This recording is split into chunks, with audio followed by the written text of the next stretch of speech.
The FBI announced late Thursday that it had opened a preliminary hate crime investigation into the slayings of 3 Muslim students in Chapel Hill. The FBI is continuing to provide assistance to the Chapel Hill Police Department to process evidence related to a triple homicide investigation, the federal agency said in a statement.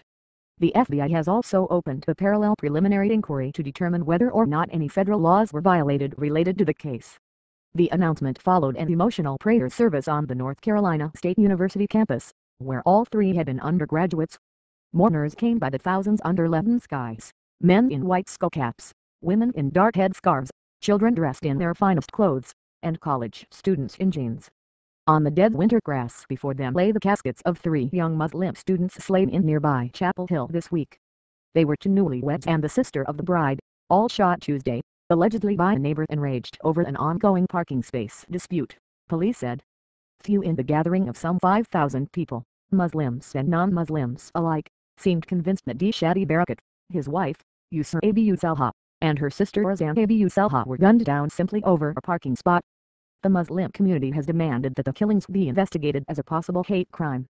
The deaths, family members said police told them the students were shot in the head, have galvanized Muslims worldwide. Photos of the 3, with the 2 women wearing headscarves, rocketed around the world on social media, some under the hashtag #Muslim Lives Matter. Now, on a bitterly cold winter day, Muslim men bowed and prayed as an imam chanted Janazar, or funeral prayers. The mourners takian, or skullcaps, brush the worn grass of a soccer field at NC State in silent tribute. Non-Muslim mourners stood with bowed heads. The only sounds were the sudden stab of a baby's cry and a northern whine that rustled through the tall pines cloaking the field.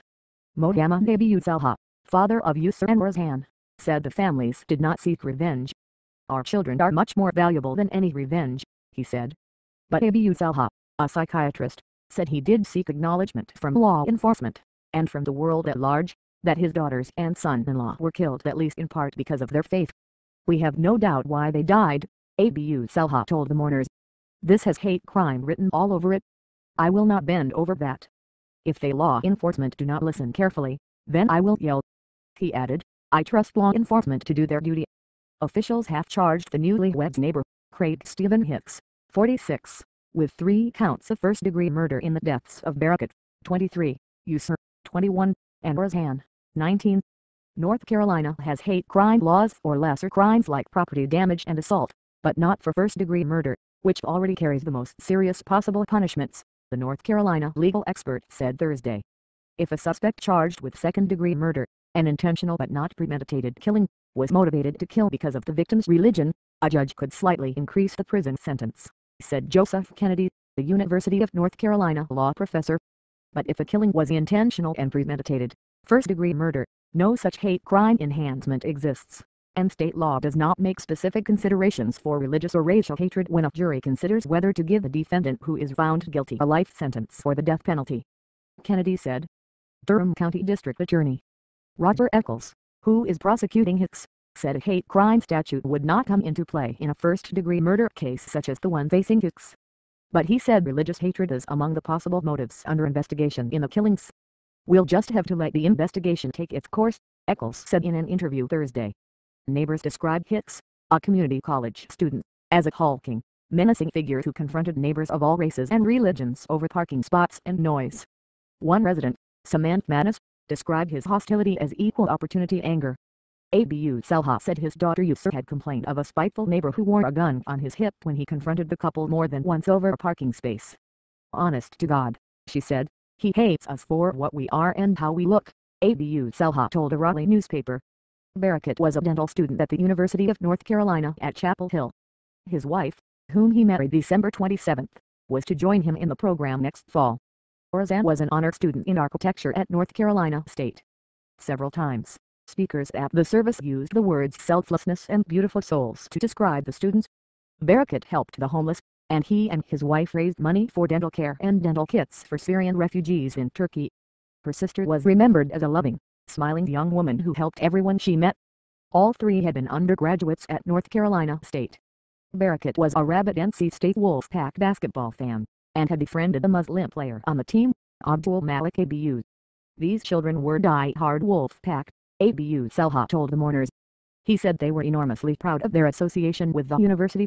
Numan Siddiqui, outreach director for the Islamic Association of Raleigh, asked the mourners to let God remove from our hearts hate and ill will. He lowered his head and said quietly, "These are heavy, heavy times." Abu Selha said the families were devastated by the loss of their high-achieving children, who grew up in the United States and considered themselves as American as anyone. "The pain is indescribable," he said.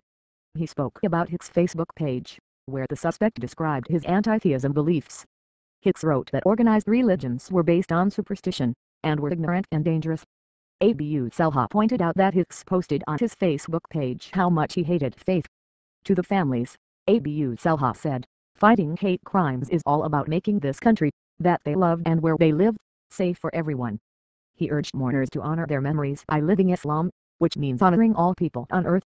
"Islam is not what you read in the media and it's not the American Sniper movie," he said. When the service ended, several men rushed forward to help carry the caskets, 2 silver and 1 white. The 3 students were to be laid to rest in an Islamic Association of Raleigh cemetery in nearby Wendell, Tennessee. The men hoisted and carried the caskets to waiting cars. Other men and boys followed, chanting and shouting as they left the grounds of a campus the 3 young students had cherished.